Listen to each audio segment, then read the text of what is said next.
আসসালামু আলাইকুম, সবাইকে শুভেচ্ছা জানাচ্ছি। মাসুম মাহবুব দেখছেন ওপেন দ্য ইউটিউব চ্যানেল এবং মাসুম মাহবুব ফেসবুক পেজ। আপনাদের জন্য বেশ কিছু ব্রেকিং খবর আছে। বেশ কিছু না বলে বলতে পারি, আজকে আপনারা যেই খবরটির জন্য সবচেয়ে বেশি অপেক্ষায় আছেন যে কি ঘটছে রাতে, কি মার্কিন প্রেসিডেন্ট ডোনাল্ড ট্রাম্প যে আল্টিমেটাম দিয়েছিল সেই সময়টি পার হয়ে গেছে। তারপরে কি হয়েছে ইরানে? নিউক্লিয়ার অ্যাটাক হলো কি হলো না? প্রিয় দর্শক,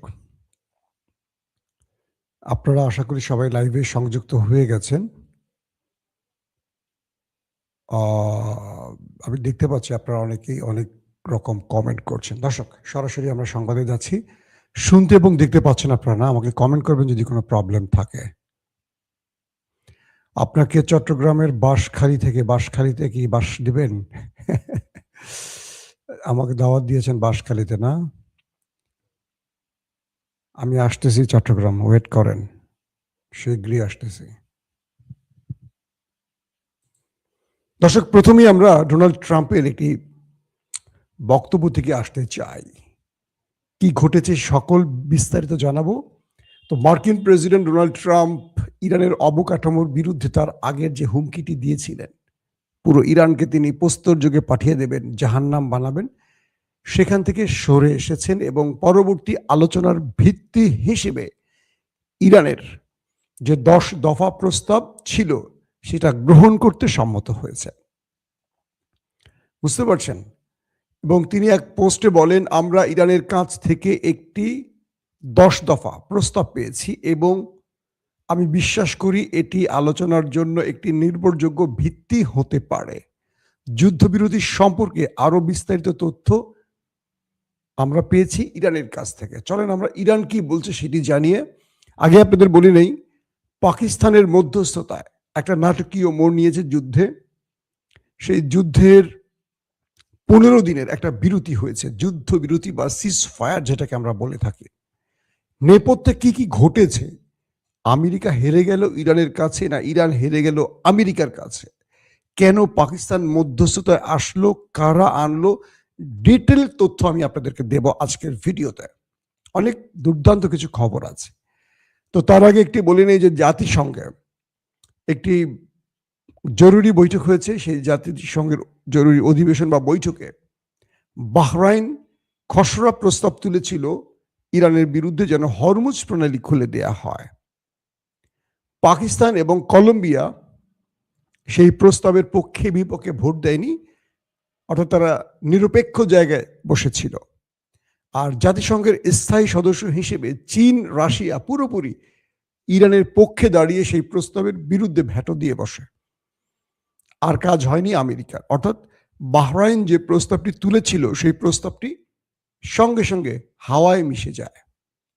আপনারা জানেন যে জাতিসংঘের স্থায়ী সদস্যরা বা জাতিসংঘের যারা নিরাপত্তা পরিষদের স্থায়ী যে দেশগুলো, তারা যে ভেটো দেয়, আমেরিকা বা এরকম দেশ যখন ভেটো দেয়, দেখবেন পৃথিবীর সব দেশ জাতিসংঘের একটা মতের পক্ষে ভোট দিলেও আমেরিকা বা চীন বা রাশিয়া যদি বিপক্ষে ভোট দেয় ওটা বাতিল হয়ে যায়। জানি না এটা কারণ কি, বাট এবার ইরান সে সুবিধাটা গ্রহণ করলো।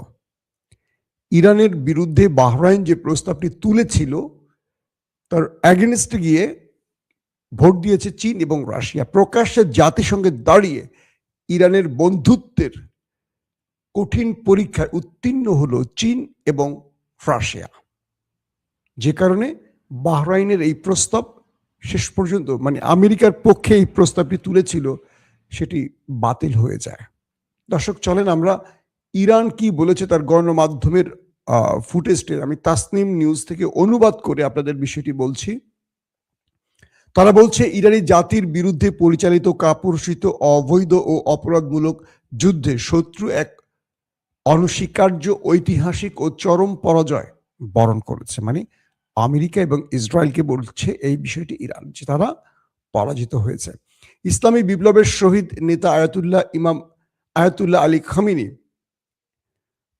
তার রক্তের বদলা এবং ইসলামী বিপ্লবের সর্বোচ্চ নেতা ও ইরানের সশস্ত্র বাহিনীর সর্বাধিনায়ক আয়াতুল্লাহ সৈয়দ মুস্তফা খামেনি এর গৃহীত পদক্ষেপের ফলে রণাঙ্গনে ইসলামের যোদ্ধাদের সংগ্রাম ও বীরত্বের কারণে এবং বিশেষ করে যুদ্ধের একেবারে প্রথম দিনগুলো থেকে ইরানের জনগণদের উদ্দেশ্য করে বলছে, আপনাদের প্রিয় জাতির ঐতিহাসিক, স্থায়ী ও মহাকাব্যিক উপস্থিতির ফলে ইরান এক বিরাট বিজয় অর্জন করেছে এবং অপরাধী আমেরিকাকে তার 10 দফা পরিকল্পনা মেনে নিতে বাধ্য করেছে। এই পরিকল্পনায় যুক্তরাষ্ট্র নীতিগতভাবে আক্রমণাত্মক নিশ্চিত করা, মানে আক্রমণ থেকে বিরত থাকার ঘোষণা দিয়েছে। কি কি রয়েছে আমি আপনাদেরকে বলি। সেই ইরানের 10টি দফা, সেটা আপনাদেরকে আমি এর আগেও বলেছি, আজকে আরো ডিটেল বলার চেষ্টা করি। ইরানের সেই 10টি দফার প্রথমটিতে আছে হরমুজ প্রণালীর উপর ইরানের নিয়ন্ত্রণ বজায় রাখা এবং সেখান থেকে তারা টোল আদায় করবে নিয়মিত। ইউরেনিয়াম সমৃদ্ধকরণ মেনে নেয়া, ইরান যে ইউরেনিয়াম সমৃদ্ধ করছে শান্তিপূর্ণ কর্মসূচির জন্য, এটা আমেরিকাকে মেনে নিতে হবে। তারপরের হলো সকল প্রাথমিক ও মাধ্যমিক নিষেধাজ্ঞা প্রত্যাহার, অর্থাৎ ইরানের উপর যতগুলো নিষেধাজ্ঞা ছিল অতীতে বা আগামীতে বা 90 দশকের পর থেকে সকল নিষেধাজ্ঞা প্রত্যাহার করতে হবে। জাতিসংঘ নিরাপত্তা পরিষদ এবং IMA বোর্ড অফ গভর্নর্স এর সকল প্রস্তাব বাতিল করা। ইরানকে ক্ষতিপূরণ প্রদান করা, অর্থাৎ ইরানের ভেতরে এই যুদ্ধের নাম করে যে হামলাগুলো হয়েছে, যে ক্ষতিগুলো হয়েছে, এর ক্ষতিপূরণ ইরানকে দিতে হবে। পাশাপাশি এই অঞ্চল থেকে মার্কিন যুদ্ধ বাহিনী প্রত্যাহার করা, অর্থাৎ আরব থেকে, মানে গালফ কান্ট্রি থেকে মার্কিন যুক্তরাষ্ট্রের যত ঘাঁটি আছে সকল এখান থেকে চলে যেতে হবে, সকলকে চলে যেতে হবে, প্রত্যাহার করে নিতে হবে। এখানে আর কোনো ঘাঁটি থাকতে পারবে না। পাশাপাশি লেবাননে হিজবুল্লাহর উপর যে হামলাগুলো হচ্ছে, লেবানিজ ইসলামের যোদ্ধাদের বিরুদ্ধে যুদ্ধ সহ সকল রণাঙ্গনে যুদ্ধ বন্ধ করা প্রতিশ্রুতি, পাশাপাশি গাজায় নৃশংস হামলা বন্ধ করতে হবে। এই দাবিগুলো আমেরিকা মেনে নিয়েছে শেষ পর্যন্ত ইরানের কাছ থেকে। তো ইরান বলছে, আমরা এই বিজয়ের জন্য ইরানের সকল জনগণকে অভিনন্দন জানাই এবং জোর দিয়ে বলছি যে এই বিজয়ের বিস্তারিত চূড়ান্ত না হওয়া পর্যন্ত ইরানের পক্ষ থেকে তাদের চেষ্টা অব্যাহত থাকবে, লড়াই অব্যাহত থাকবে। দর্শক, ইরান আরো বলছে, Islamic Republic Iran, Lebanon, Iraq, Yemen এবং অধিকৃত ফিলিস্তিনের সাহসী প্রতিরোধ যোদ্ধাদের সাথে মিলে গত 40 দিনে শত্রুকে এমন আঘাত হেনেছে যা বিশ্বের ঐতিহাসিক স্মৃতি কখনো ভুলবে না।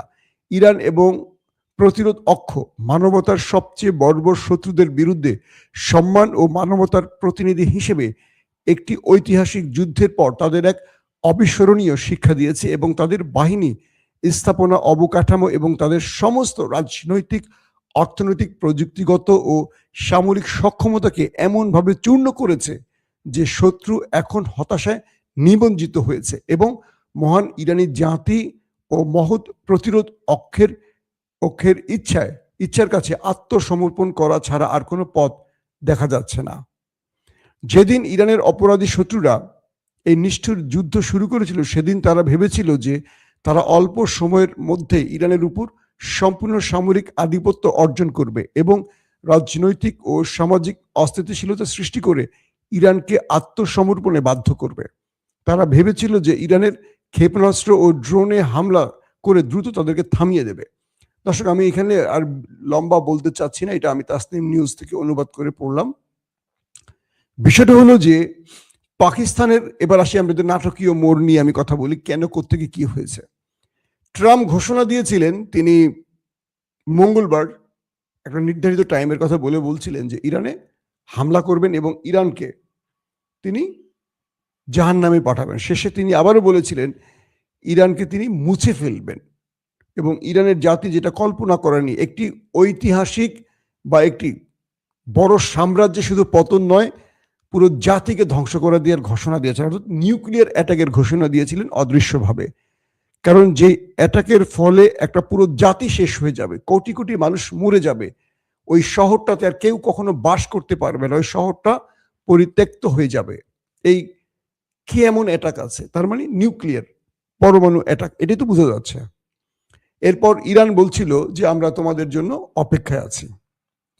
এবং ইরান বলছে, বা ইরান তার সবচেয়ে ভয়ঙ্কর মিসাইলগুলো যেগুলো এখন পর্যন্ত ব্যবহার করেনি, জাস্ট নিউক্লিয়ার অ্যাটাক হলে ইরান যেই মিসাইলগুলো হিট করতে পারে, প্রত্যেকটা পয়েন্ট থেকে ইরান সেগুলো শত্রুর দিকে টার্গেট করে একদম আপলোড করে রেখেছে। জাস্ট এরকম দাঁড়িয়েছিল, সুইচ টিপবে আর উঠবে। এবং কয়েকটি সূত্র দাবি করছে যে ইরান কয়েক শত না, আবার শোনেন, কয়েক হাজার মিসাইল আপলোড করেছে পুরো মধ্যপ্রাচ্য, ইসরায়েল এবং ইরানের কাছে আমেরিকার রেঞ্জ পর্যন্ত, অর্থাৎ আমেরিকা যেতে পারে এইরকম রেঞ্জেরও মিসাইল আপলোড ছিল। এখন পর্যন্ত আপনারা জানেন যে ইরান আমেরিকার ভেতরে অ্যাটাক করেনি, বরং আমেরিকার স্বার্থ সংশ্লিষ্ট এবং আমেরিকার বেজকে টার্গেট করে মধ্যপ্রাচ্য এবং ইসরায়েলে হিট করেছে। তো গত রাতে লাস্ট আপডেটটা ছিল যে ইরান কয়েক হাজার মিসাইল দখলদার দেশটিকে টার্গেট করে এবং আরব রাষ্ট্রকে টার্গেট করে, এবং ইরান থেকে আমেরিকা যেতে পারে আন্তঃমহাদেশীয় যেটাকে বলে ইন্টারকন্টিনেন্টাল যে মিসাইলগুলো, সেগুলো নাকি আপলোড করেছে। এবং ইরান জানে যে তারা একটা বড় নিউক্লিয়ার অ্যাটাকে পড়তে পারে। তো সেই নিউক্লিয়ার অ্যাটাকের ভয় না পেয়ে বরং তারা পাল্টা প্রতিরোধ হিসেবে তারা যে কাজটি করেছে সেটি হলো যে তারা দ্রুত পুরো দেশের মধ্যে জনগণকে এক করে ফেলেছে। পুরো দেশের মানুষ রাস্তায় নেমে এসছে এবং তারা রাতভর, আমি আপনাদের একটু ফুটেজ দেখাবো, একটুখানি ভিডিও দেখাতে চাই যে ইরান সারা রাতে তারা তাদের জনগণকে নিয়ে মাঠে ছিল। তারা পালিয়ে যায়নি, কোনো গুহাতে যায়নি, কোনো কি বলবো যে যেটা ওরা করে শত্রুরা, যে তারা পালিয়ে গর্তে ঢোকে, শেল্টার জন্য ঢোকে। ইরান এরকম কোনো কাজ করেনি। আমাকে একটু সময় দেন, আমি একটা ফুটেজ আপনাদের দেখাতে চাই।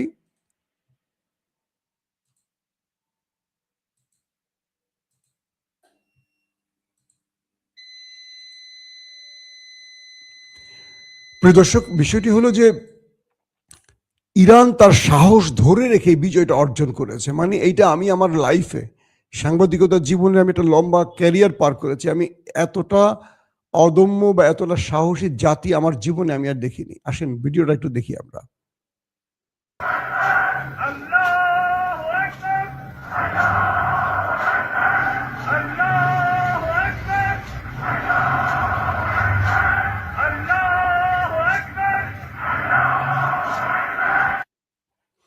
আপনারা যে ভিডিওটি দেখছেন, এই ভিডিওটি ইরানের সকল মানুষ রাস্তায় নেমেছিল, আলো জ্বলেছিল, আল্লাহু আকবার তাকবীরে প্রকম্পিত করেছিল পুরো দেশ।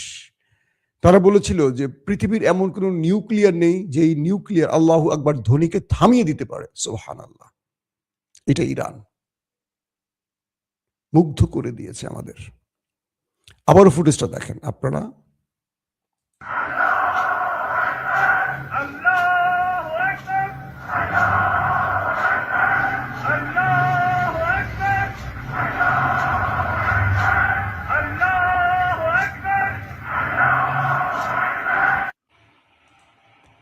দর্শক, তো বিষয়টি তৈরি হলো এরকম যে যখন আমেরিকা বা ডোনাল্ড ট্রাম্প বুঝলেন যে ইরান তার নিউক্লিয়ার অ্যাটাকে ভয় পাচ্ছে না, রাতভর ইরানের মধ্যে আমেরিকা এবং ইসরায়েল ভয়ঙ্কর পরিমাণে অ্যাটাক করেছে, প্রচুর ব্রিজ ধ্বংস করেছে, ইরানের অবকাঠামোর ব্যাপক ক্ষতি করেছে। ব্যাপক মানে ব্যাপক ক্ষতি করেছে। ইরানও পাল্টা জবাব দিয়েছে। কিন্তু ডোনাল্ড ট্রাম্প দেখলেন যে তার এই হুমকিতে যে তিনি পুরো ইরানকে ডিস্ট্রয় করে ফেলবেন, ধ্বংস করে ফেলবেন, একটা জাতিকে মাটির সাথে মিশিয়ে দেওয়ার যে ঘোষণা, তার প্রতিক্রিয়াও এসছে পুরো পৃথিবী থেকে ট্রাম্পের বিরুদ্ধে। কিন্তু ইরান এতটুকু টলে যায়নি, এতটুকু ভয় পায়নি। তারপর পাকিস্তানের প্রধানমন্ত্রী শাহবাজ শরীফ কি ডোনাল্ড ট্রাম্পের হোয়াইট হাউস একটি ড্রাফট কি বলবো টুইট পোস্ট লিখে দেয়, বলে যে দ্রুত তুমি এই পোস্টটি করো, তার আগে ইরানকে বলো ইরানের যেন সেই 10 দফা আমাকে আনুষ্ঠানিকভাবে দেয়, কারণ জাতির কাছে একটা ফেস সেভিং বা মুখ রক্ষার জন্য কিছু তো বলতে হবে। পরে পাকিস্তানের পক্ষ থেকে ইসলামাবাদে বৈঠক হয়। ইসলামাবাদে বৈঠকের পর ইরানের পক্ষ থেকে 10টি দফা পাকিস্তানকে দেয়া হয়, কারণ ট্রাম্প চাচ্ছে যে বাবা তোর একটা দফা দে, একটা উসিলা দিয়ে আমি বাঁচি। তো ইরান যখন পাকিস্তানকে তার 10টি দফা দেয়, সেই 10টি দফা আমি আপনাদের পড়ে শোনালাম কিছুক্ষণ আগে, তো পরে মিস্টার ট্রাম্প শাহবাজকে, তার ঘরের ভৃত্য বা চাকর শাহবাজকে বলে যে তুমি এটাকে পোস্ট করো। তো সে আবার জাতির উদ্দেশ্যে বক্তব্য দেয় ক্রেডিট নেয়ার জন্য, হারু পার্টির প্রধানমন্ত্রী। তো সেখানে সে বক্তব্যে বলে পাকিস্তান এক উন্নত জাতি, তারা মুসলিম উম্মার খেদমতের জন্য পৃথিবীর দুই শক্তিধর রাষ্ট্রের মধ্যে যুদ্ধবিরতির জন্য এক সংগ্রাম করে অবশেষে সফল হয়েছে। ট্রাম্প ইরানের সাথে যুদ্ধবিরতিতে সম্মত হয়েছে, ইরানও সম্মত হয়েছে এবং 15 দিন এর যুদ্ধবিরতি হবে এবং দুই দেশের মধ্যে যে বিষয়গুলো নিয়ে বিবদমান যে সমস্যাগুলো রয়েছে এগুলোর সমাধানে তারা উভয় আলোচনা করবে। প্রস্তাবটি পাঠিয়েছে ডোনাল্ড ট্রাম্প, এটা কিন্তু পাকিস্তান এড়িয়ে গেছে কৌশলে, কারণ এই পোস্টটি লিখে দিয়েছে হোয়াইট হাউস, সে শুধু পোস্ট করেছে, বুঝছেন নিয়ানেরা। তো পোস্টটা লিখে দিয়েছে কে? ডোনাল্ড ট্রাম্পের অফিস পোস্ট করেছে পাকিস্তান। এখন পাকিস্তান ছাড়া আর কেউ নেই, কাউকে পাচ্ছে না আমেরিকা। তো ইরান বলছে যে আমাদের এই 10টি দফা মেনে নিতে হবে এবং ট্রাম্প বলছে ওকে, যে 10 দফা আমি মেনে নিলাম, তার আলোকে 15 দিনের জন্য এই যুদ্ধবিরতিটা কার্যকর হবে এবং ইসরায়েলও এই যুদ্ধবিরতি মেনে নিতে বাধ্য থাকবে। ইসরায়েল এসে আর হামলা করতে পারবে না। বুঝছেন পর্দার আড়ালের খেলাটা কি? কারণ ট্রাম্প তার দেশের ভেতরে এবং বাইরে ব্যাপক চাপে আছে, তার উপর যে চাপ, মানে কঠিন চাপের মধ্যে সে আছে। সে যখন ইরানকে ধ্বংস করে ফেলার ঘোষণা দিয়েছে তখন তার ইরানের মিত্ররা বলছে এটা আমেরিকার ইতিহাসে সবচেয়ে বড় ভুল হবে এবং আমেরিকাও মুছে যাবে। মানে তার যে অবস্থানটা 250 বছর বা 240 বছরের আমেরিকা যা অর্জন করেছে সব এই ট্রাম্পের জন্য, এই পাগলের জন্য সব মুছে যাবে। ইউরোপ খেপে গেছে। আর ইরান বলছে যে তুমি একটা না, যত পারমাণবিক মারা লাগে মারো, ইরান জাতি তোমার কাছে নত হবে না, তুমি এতদিনেও বোঝনি। ইরানের লাস্ট স্টেটমেন্টটা সেটাই আপনারা দেখলেন। শেষ পর্যন্ত ডোনাল্ড ট্রাম্প নিজে পা ধরে যুদ্ধবিরতি ঘটালেন। ইরান তাদেরকে ছাড় দেয়নি। একটা জাতি কেমন হতে পারে, কতটা ব্যক্তিত্বের মালিক হতে পারে, কতটা সাহসের মালিক হতে পারে, কতটা উন্নত হৃদয়ের মালিক হতে পারে, এটাকে বলে দেশপ্রেম। 1,40,00,000 লোক কালকে প্রস্তুত ছিল লড়াইয়ের জন্য, 1,40,00,000 লোক। আর যেখানে ইসরায়েল থেকে তার জনগণ পালিয়ে চলে যাচ্ছে অন্য দেশে, আমেরিকা থেকে, মানে গালফ কান্ট্রি থেকে, মানে আরবের ভেতর থেকে আমেরিকান সেনারা পালানো শুরু করেছে। কালকে খার্ক আইল্যান্ডেও ব্যাপক অ্যাটাক করেছে, 50 থেকে 60টি বোমা মারা হয়েছে, পুরো খার্ক আইল্যান্ডকে অন্ধকার করে দিয়েছে। ইরানের ট্রেন স্টেশনগুলোতে হিট করেছে, ট্রেনগুলোতে হিট করা হয়েছে, বিভিন্ন ব্রিজ অবকাঠামোতে হিট করা হয়েছে। কাপুরুষরা এই হিটগুলো করেছে। ইরানও পাল্টা প্রতিরোধ গড়েছে, কঠিনভাবে দিয়েছে আচ্ছা রকম বাস। তারপরেও ট্রাম্প বুঝতে পারছেন যে ইরান তার ধমকে টলবে না, তাই শেষ পর্যন্ত পাকিস্তানের শাহবাজকে দিয়ে, আসিফ মনিরকে দিয়ে ইরানকে তার 10 দফা চেয়ে নিয়ে বলছে যে তোর 10 দফা দে রে ভাই, তার প্রতি আমার একটা মুখ রক্ষা কর। এখন আমেরিকা বলবে যে ইরান ভয় পেয়েছে আমাকে। তো এই ইরানের কাছে যে শিক্ষাটা পেল, একদম সংক্ষিপ্ত 30 সেকেন্ডে একটা কথা বলি। আমেরিকা, ইসরায়েল ইরানের বিরুদ্ধে লড়াই করার আগে আরো 14 বার চিন্তা করবে এখন যে ইরান কি জিনিস। এটা ইরাক না, সিরিয়া না, এটা আফগান না।